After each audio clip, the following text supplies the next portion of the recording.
Hallo und willkommen auf meinem Kanal. Heute machen wir gefüllte Paprika, dazu gibt es Reis. Viel Spaß beim Anschauen.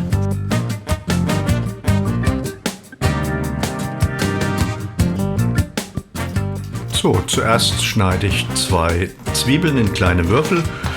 Ich hatte hier noch eine halbe rote und eine halbe Gemüsezwiebel vom Vortag. Die kann ich hier gut verwenden. Eine halbe trockene Semmel in kleinen Stück schneiden. Die Semmelscheiben noch etwas zerkleinern. Die gebe ich dann in eine Schüssel und übergieße sie dann mit etwas warmer Milch. Die Semmelstücke mit dem Löffel zerdrücken.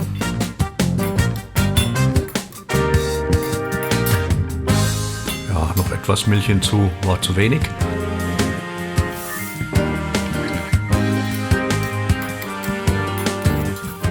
So, ein Ei hinzugeben und alles gut vermischen.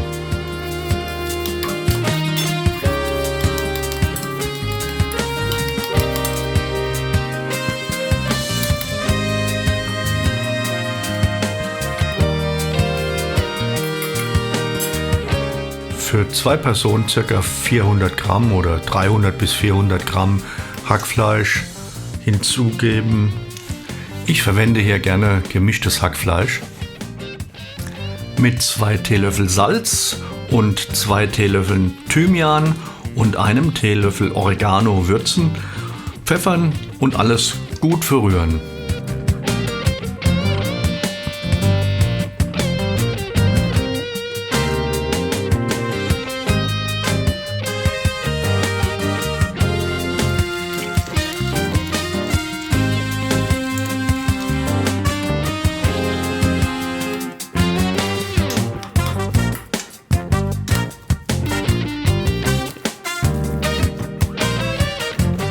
Damit das Ganze nicht so langweilig wird und etwas pikanter, nehme ich noch etwas Cayennepfeffer hinzu.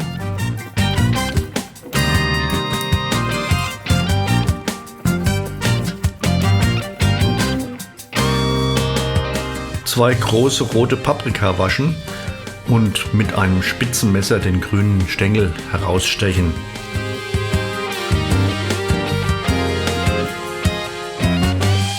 Dann mit einem kleinen Löffel die Innereien des Paprika herausschälen.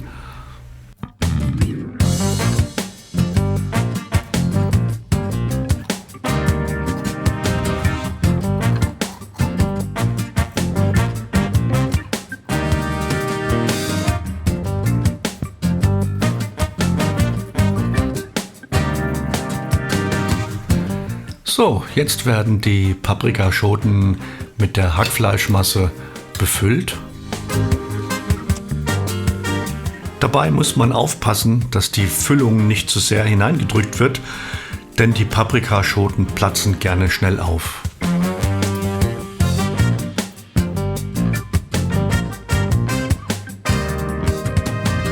Die herausgestochenen Stängel werden jeweils mit einem Spieß wieder fixiert.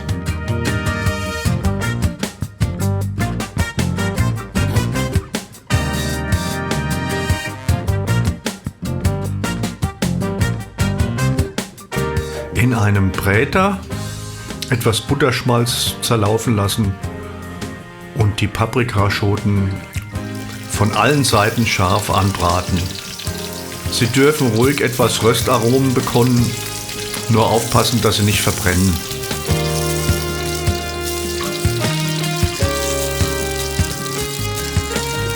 Also wenn Stellen schwarz werden, dann war es zu heiß. So, das ist noch in Ordnung, so wie das aussieht. Und jetzt die gewürfelten Zwiebeln hinzugeben und mit anrösten. Dann gebe ich noch etwas Tomatenmark hinzu und lasse es ebenso mit anrösten.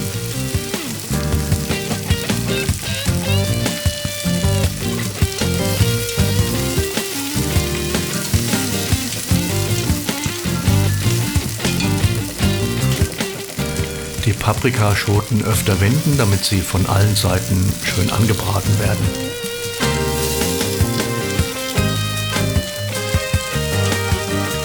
Die Schoten habe ich jetzt nochmal herausgenommen, damit sie nicht verbrennen, während die Zwiebeln fertig garen. Die kommen aber gleich wieder hinzu.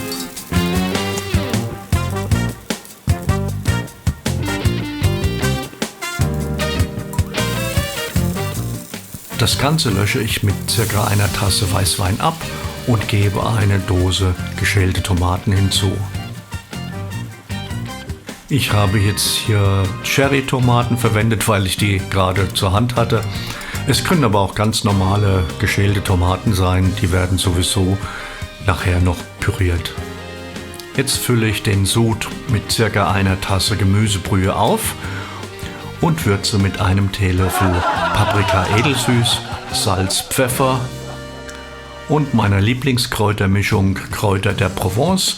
Es können aber auch andere Kräutermischungen sein, je nach Geschmack. Für den guten Geschmack gebe ich noch etwas Olivenöl hinzu. Dann lasse ich die Paprika ca. 55 Minuten auf kleiner Flamme, das heißt hier 3 von 9, leicht köcheln. Je nach Größe der Paprikaschote muss hier ab und zu gegeben werden. Kleinere Schoten benötigen zum Beispiel nur 45 Minuten. Ideal sind die Paprikaschoten, wenn sie gerade noch bissfest und die Füllungen gerade soeben durchgeworden sind. Währenddessen bereite ich den Reis vor. Das Reiswasser würze ich mit einem Teelöffel Kurkuma, einer Prise Kardamom und einem halben Teelöffel Salz. Für 2 Personen reicht eine Tasse Basmati-Reis, dazu benötige ich 2 Tassen Wasser. Bis das Reiswasser kocht, wende ich die Paprika mehrfach. Sobald das Reiswasser kocht, kommt der gewaschene Reis hinzu und wird bei mittlerer Stufe kochen gelassen. Der Basmati-Reis hat eine Garzeit von 20 Minuten.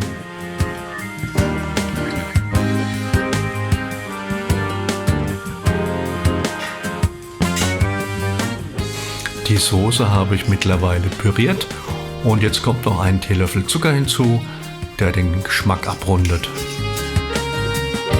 Am Anfang den Reis vorsichtig umrühren und sobald das Wasser verkocht ist, man erkennt das gut an den hier gezeigten kleinen Löchern, die Kochstelle ausschalten und den Reis mit der Resthitze gar ziehen lassen.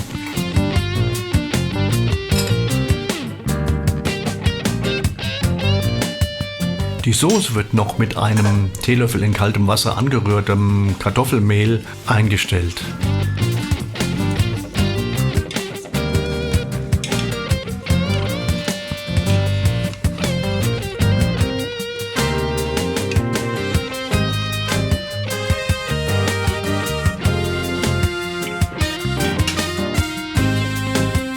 Jetzt ist das Gericht fertig und kann angerichtet und serviert werden. Guten Appetit!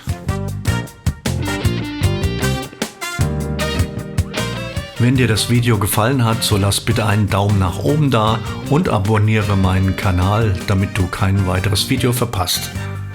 Bis zum nächsten Mal. Ciao, euer Herbie.